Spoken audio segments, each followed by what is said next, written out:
Assalamualaikum warahmatullahi wabarakatuh. Pada kesempatan kali ini, kami dari kelompok 2, kelas 12 MIPA 2 akan mempresentasikan mengenai penarikan kesimpulan. Sebelumnya, kami akan memperkenalkan diri kami terlebih dahulu. Yang pertama adalah saya sendiri, Dinda Larasati. Lalu, kelompok kami juga ada Dava Maulana, Diah Ayuning Tias, Eugenia Regita, Evandika Yafha, Farah Aska Alia, Fidelana Rasya Ervan, Gisel Nefertari, dan Gracia Ratu Marwafuri. Sebelum kita ke materi penarikan kesimpulannya itu sendiri, kita harus tahu bahwa penarikan kesimpulan ini adalah bagian dari statistik inference. Nah, apa sih statistik inference itu? Statistik inference adalah jenis statistik yang fokus kepada pengolahan data sampel sehingga bisa mengambil keputusan atau kesimpulan pada populasi. Statistik inference fokus pada analisis data sampel untuk bisa menyimpulkan populasi. Statistik inference disebut juga statistik induktif atau statistik penarikan kesimpulan. Kita masuk kepada pokok pembahasan yang pertama, yaitu populasi dan sampel. Apa yang dimaksud dengan populasi? Populasi adalah himpunan dari semua atau keseluruhan objek yang diamati atau diteliti. Terdapat nilai-nilai yang dapat menjelaskan populasi yang biasa disebut sebagai parameter. Lalu selanjutnya, terdapat sampel yang merupakan himpunan dari sebagian populasi yang diamati atau diteliti. Sampel dapat dijelaskan oleh nilai-nilai yang biasa disebut sebagai statistik. Untuk lebih memahami materi dari populasi dan sampel, di sini sudah disediakan contoh soal. Contoh soal yang pertama adalah Dinas Kesehatan menguji sebuah obat untuk menyembuhkan penyakit kanker hati kepada 50 orang penderita yang diambil secara acak atau random dari 500 orang penderita. Sehingga hasilnya dapat digunakan untuk mengambil keputusan obat tersebut diterima atau tidak. Nah, yang di sini populasinya bisa kita ambil sebagai 500 orang penderita kanker hati dan sampelnya adalah 50 orang yang akan diteliti.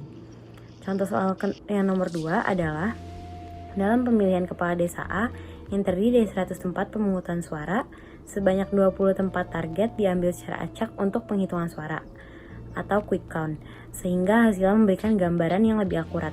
Populasi yang bisa kita ambil dari soal nomor 2 adalah 100 tempat pemungutan suara pemilihan kepala desa A dan sampelnya adalah 20 tempat yang diteliti.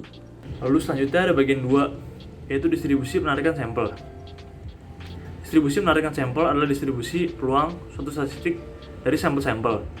Umumnya anggota populasi sangat besar, sehingga tidak mungkin melakukan penelitian terhadap semuanya. Nah, oleh karena itu, hanya sebagian populasi yang dijadikan sampel untuk diteliti. Nah, ini contohnya dari populasi sangat besar ini, lalu diambil sampel-sampel. Contohnya ini sampel 1, sampel 2, sampel 3. Nah, sampel-sampelnya digabungkan lalu jadi distribusi statistik sampel. Nah, di dalam penarikan sampel dapat ditentukan nilai-nilai statistik. Misalnya nilai rata-rata, nilai median, nilai simpangan baku. Nah, nilai-nilai itulah kemudian dapat ditentukan distribusi penarikan sampel. Nah, berikut ada contoh soalnya, dapat dilihat. Misal ada 4 angka yang tersedia sebagai populasi, yaitu 0, 1, 2, dan 3. Diambil sampel yang terdiri dari 2 dan angka dengan pemulihan.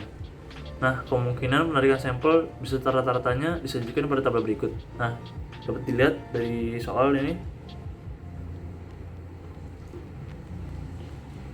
Udah, lanjut ke pembahasannya. Lalu ini dijadikan beberapa tabel, jadi dijadikan satu tabel ini rata-rata populasi, frekuensi, efeknya. Nah, 0,0 frekuensi rata-rata 0,0 ini 1/16, 0,5 2 per 16, 1,0 3 per 16, 1,5 4 per 16, 2 3 per 16, 2,5 2 per 16, 3 1 per 16. Nah, lanjut ke penyelesaiannya. Rata-rata populasinya itu adalah mu sama dengan 0 tambah 1 tambah 2 tambah 3 per 4. Nah, hasilnya 1,5. Nah, Rata-rata penarikan sampelnya itu dapat dicari dari sigma sigma rata-rata dikali fx-nya. 0,1/16 ditambah 0,5 kali 2/16 ditambah 1 kali 3/16 tambah 1,5 kali 4/16 tambah 2 kali 3/16 tambah 2,5 kali 2/16 tambah 3 kali 1/16. Nah, hasilnya itu sama dengan 1,5. Nah, terlihat bahwa rata-rata penarikan sampel sama dengan rata-rata populasi. Nah, terus dapat kita cari lagi variansi dari populasinya, yaitu ini simpangan baku dikuadratkan. Nah, ini 0 min 1,5 dikuadratkan tambah 1 min 1,5 dikuadratkan tambah 2 min 1,5 dikuadratkan tambah 3 min 1,5 dikuadratkan per 4. Nah, hasilnya itu menjadi 5/4. Nah, variansi dari penarikan sampelnya itu bisa dicari dari sigma x, sigma dalam kurung rata-rata min 1,5 dikuadratkan dikali fx.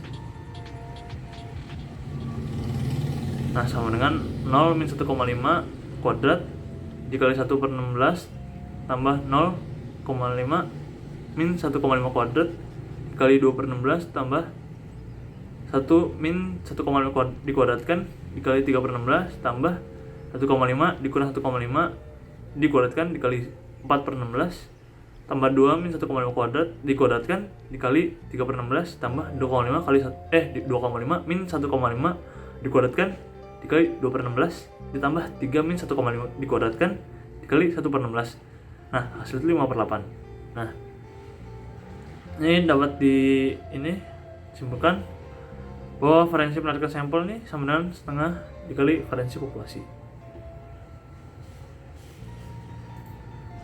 Nah, yang selanjutnya ini teorema. Jika semua kemungkinan sampel acak berukuran N diambil dengan pemulihan dari populasi terhingga berukuran N yang mempunyai nilai rata-rata mu dan simpangan baku sigma, maka distribusi penarikan sampel bagi rata-rata akan menghampiri distribusi normal dengan rata-rata penarikan sampel mu rata-rata sama dengan mu dan sigma rata-rata sama dengan sigma per akar N. Selanjutnya kita ke contoh 2. Tabel berikut memperlihatkan nilai 100 siswa sebagai populasi. Nilainya ada 4, 5, 6, 7, dan seterusnya hingga 10. Dan berikut adalah frekuensi masing-masing nilai. Nah, jika diambil sampel acak berukuran 36 dengan pemulihan, tentukanlah rata-rata dan simpangan baku penarikan sampel. Kemudian, tentukan peluang nilai rata-rata penarikan sampel lebih besar dari 7,2. Next. Nah, berikut ini adalah jawabannya. Rata-rata dan simpangan baku dari populasi dapat ditentukan sebagai berikut. Ini adalah tabelnya. Ada nilai D1 DI itu adalah coding. Cara mencari coding itu adalah lihat frekuensi yang paling banyak. Dan yang paling banyak adalah 30 di nilai 7. Maka nilai 7 ini tuh akan dikoding sebagai 0. Lalu data setelahnya itu 1, 2, 3 dan data sebelumnya min 1, min 2, min 3 dan seterusnya. Ini diperlukan coding dikali frekuensi, coding dikuadratkan dikali frekuensi. Ini sangat penting karena next. Nah, ini dia. Jadi rumus rata-rata populasi dan rumus simpangan baku itu sangat bergantung dengan tabel tadi. Berikut adalah rumus rata-rata populasi sehingga didapatkan 6,98 sebagai rata-rata populasi. Jangan lupa rata-rata populasi sama dengan rata-rata penarikan sampel, sehingga rata-rata penarikan sampel juga 6,98. Nah, untuk simpangan baku, setelah dihitung menggunakan rumus yang tertera, kalau rumusnya kurang jelas, silakan cek buku PKS Matematika Minat kelas 12, nanti akan terlihat dengan jelas di situ. Hasilnya adalah 1,33. Dan simpangan baku penarikan sampel adalah sesuai dengan teorema yang tadi telah diajarkan. Ini rumusnya di sini. Sehingga kita mendapatkan 1,33 dibagi akar 36 sehingga menjadi 0,22. Karena penarikan sampel berdistribusi normal, maka untuk X sama dengan 7,2 adalah, nah ini ada rumusnya, Z setelah dihitung hasilnya adalah 1. Maka probabilitasnya adalah ini P, X lebih dari 7,2, sehingga ditemukan 0,1587. Jadi, peluang penarikan sampel mempunyai rata-rata lebih dari 7,2 adalah 0,1587. Next. Selanjutnya adalah contoh 3. Misal ada 4 angka yang tersedia sebagai populasi, yaitu 0, 1, 2, dan 3. Diambil sampel yang terdiri dari 2 angka tanpa pemulihan. Kemungkinan penarikan sampel beserta rata-ratanya disajikan pada tabel di slide selanjutnya. Next. Nah, berikut adalah tabel tersebut. Ada nomor, ada sampel, dan ada rata-rata. Next. Nilai rata-rata sampel berkisar antara 0,5 sampai dengan 2,5. Dengan menggunakan nilai-nilai dari rata-rata sampel ini, kita dapat menyusun distribusi penarikan sampel bagi statistik rata-rata. Tabel berikut memperlihatkan distribusi peluang penarikan sampel bagi statistik rata-rata. Berikut tabel ini ya. Next. Nah, ini dia kelanjutannya. Perhatikan bahwa rata-rata populasi setelah dihitung adalah 1,5. Rata-rata penarikan sampel adalah, ingat bahwa terlihat bahwa rata-rata penarikan sampel itu sama dengan rata-rata populasi sama-sama 1,5. Lalu kita mencari variansi. Kita menggunakan rumus variansi sehingga mendapatkan 5/4. Variansi dari penarikan sampel adalah, berikut adalah rumusnya, sehingga kita mendapatkan 5/12. Dari jawaban ini kita dapat menemukan bahwa variansi penarikan sampel memiliki rumus ini yang ada di ujung kanan gambar. Kita mendapatkan ini dari jawaban karena 5/12 itu sama dengan 4/2 dikali 4 kurang 2 per 4 kurang 1. Baiklah, selanjutnya akan dibawa oleh rekan saya. Baiklah, sekarang saya akan menjelaskan contoh soal nomor 5. Saya bacakan dulu pertanyaannya. Tabel berikut memperlihatkan nilai 100 siswa sebagai populasi dengan nilai 4, 5, 6, 7, dan seterusnya hingga nilai ke-10 dengan frekuensi secara berturut-turut 3, 10, 23, 30, 20, 12, dan 2. Pertanyaannya, jika diambil sampel acak berukuran 36 tanpa pemulihan, tentukanlah simpangan baku penarikan sampel. Tentukan peluang nilai rata-rata penarikan sampel lebih dari 7,2. Pertama-tama kita cari dulu rata-rata populasi dan simpangan baku populasi yang telah dihitung pada contoh soal nomor 2 yang telah teman saya hitung. Kita dapatkan rata-rata populasinya 6,98 dan simpangan bakunya 1,33. Lalu kita bisa dapat rata-rata penarikan sampelnya sejumlah 6,98 dengan rumus rata-rata sampel sama dengan rata-rata populasi. Selanjutnya, kita akan mencari simpangan baku penarikan sampel dengan rumus simpangan baku sampel sama dengan simpangan baku sampel dibagikan banyaknya anggota sampel lalu dikalikan dengan pembagian banyak anggota populasi dikurangi banyak anggota sampel dibagi banyak anggota populasi dikurangi 1. Lalu kita dapat hasilnya tadi simpangan bakunya 1,33. Lalu banyaknya anggota sampel 36. Berarti langsung dimasukkan saja ke rumus 1,33 per akar 36. Lalu kita dapatkan banyaknya anggota populasinya tadi 100 dikurangi banyaknya anggota sampel tadi 36 per banyaknya anggota populasi 100 dikurangi 1. Selanjutnya kita dapat hasilnya 0,14. Next slide. Karena penarikan sampel berdistribusi normal, maka untuk X, 7,2 ini yang ditanyakan pada soal tadi ya. Maka kita dapat Z dengan memasukkan rumus rata-rata sampel, X dikurangi rata-rata sampel dibagikan dengan simpangan baku sampel.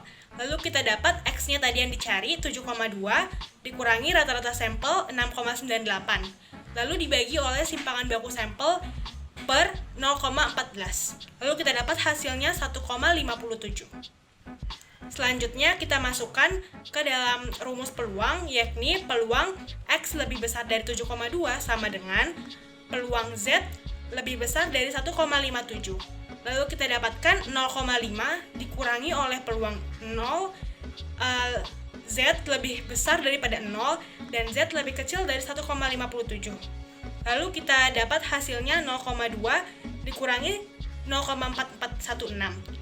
Dan hasil akhirnya 0,0584. Jadi, peluang penarikan sampel mempunyai rata-rata lebih dari 7,2 adalah 0,54. Nah, penarikan sampel yang dibicarakan pada contoh-contoh sebelumnya itu adalah penarikan sampel yang dilakukan secara acak. Selain secara acak, ada teknik penarikan sampel lainnya, yaitu ada 3, secara sistematik, secara acak berlapis, dan juga secara gerombol. Nah, sekarang saya akan menjelaskan penarikan sampel secara sistematik. Pengambilan acak secara sistematik ini, atau disebut juga systematic random sampling, itu merupakan sistem pengambilan sampel yang dilakukan dengan menggunakan selang interval tertentu secara berurutan. Misalnya, jika ingin mengambil 1000 sampel dari 5000 populasi secara acak, maka kemungkinan terpilihnya adalah 1:5. Jadi diambil satu angka dari interval pertama antara angka 1 sampai 5, dan dilanjutkan dengan pemilihan angka berikutnya dari interval selanjutnya. Kelebihan dari pengambilan acak secara sistematis ini adalah dia lebih praktis dan hemat dibanding dengan pengambilan acak sederhana. Sedangkan kekurangannya adalah tidak bisa digunakan pada penelitian yang heterogen karena tidak mampu menangkap keragaman populasi heterogen. Nah, di sini ada contoh soal dari penarikan sampel sistematis.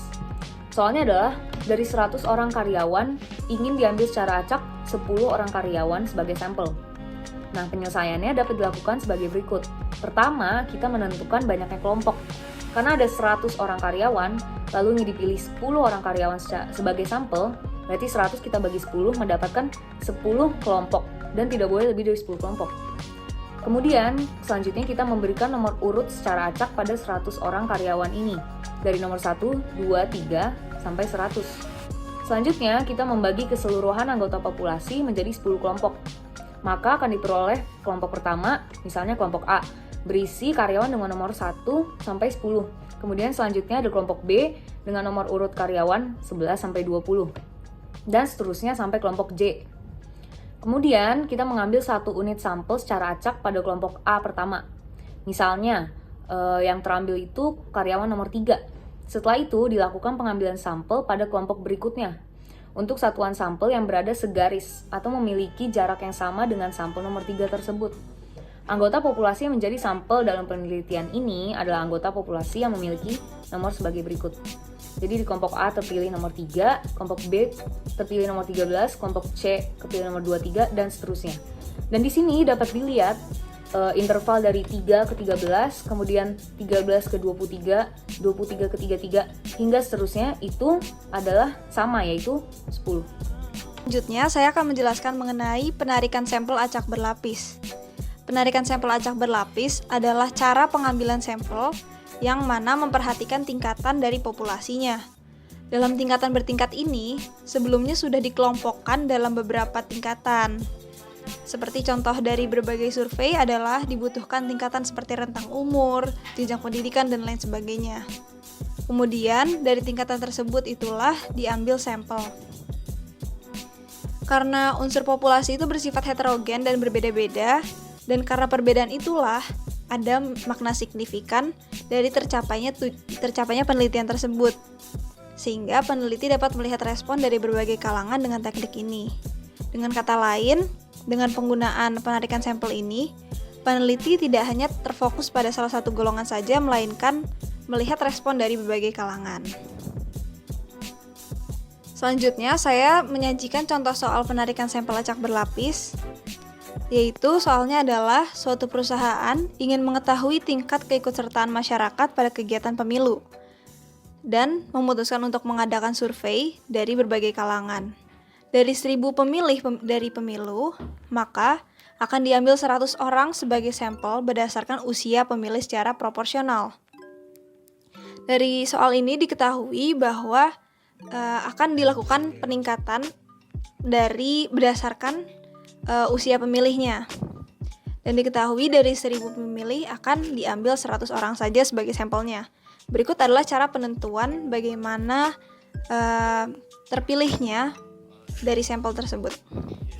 Yang pertama, ada usia pemilih 15-25 tahun, terdapat 100 pemilih, yang kemudian harus ditentukan berapakah proporsi yang akan ditentukan dari masing-masing tingkatan. Dalam kasus ini, maka jumlah dari seluruh pemilih atau dibagi dengan total yang telah ditentukan sebelumnya, yaitu 100. Jadi 1000 dibagi 100 adalah 10, sehingga dari 100 orang ini ditentukan 10% dari 100 yang mana adalah 10. Kemudian usia 26-35 terdapat 200 orang dan dikalikan dengan proporsinya yaitu 10%, sehingga dipilih 20 orang. Kemudian umur 36-45 terdapat 500 orang dikalikan dengan proporsinya 10%, ditentukan bahwa jumlah yang terpilih adalah 50 orang.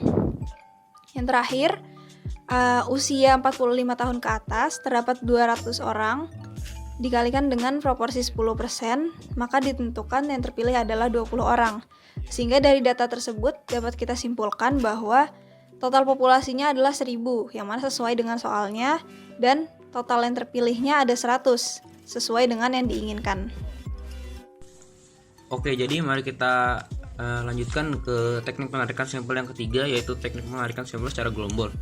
Teknik penarikan sampel secara gerombol atau cluster sampling adalah teknik penarikan sampel yang dilakukan secara berkelompok. Pengambilan sampel jenis ini dilakukan berdasarkan kelompok atau area tertentu. Tujuan metode ini adalah untuk meneliti suatu hal bagian-bagian yang berbeda dalam suatu instansi. Cluster sampling atau teknik penarikan sampel secara gerombol lebih efisien dalam biaya jika sampel populasinya tersebar luas. Bisa kita lihat di sini di contoh soal penaksiran sampel secara gerombol. Misalkan ada soal, suatu lembaga survei ingin mengadakan survei mengenai jumlah pendapatan kotor kepala rumah tangga di 52 RT di salah satu kota kecil Jawa Tengah. Ia tidak memiliki daftar kepala rumah tangga yang tersedia, sehingga ia memutuskan untuk mengambil sampel secara gerombol. Bisa kita lihat di sini, mengapa dalam contoh kasus ini dilakukan penaksiran sampel secara gerombol, karena populasi yang berada di daerah kecil Jawa Tengah itu sangat banyak dan dia tidak memiliki daftar kepala rumah tangga yang tersedia, sehingga dia memutuskan untuk membagi berapa jumlah RT di beberapa gerombol, sehingga agar lebih mudah dalam pengambilan hasil sampelnya tersebut, sehingga didapatkan sebuah hasil data-data yang lebih mudah untuk dicerna oleh kepada sang lembaga survei tersebut. Sekian presentasi dari kelompok kami. Mohon maaf apabila ada kesalahan. Terima kasih karena sudah menyaksikan. Wassalamualaikum warahmatullahi wabarakatuh.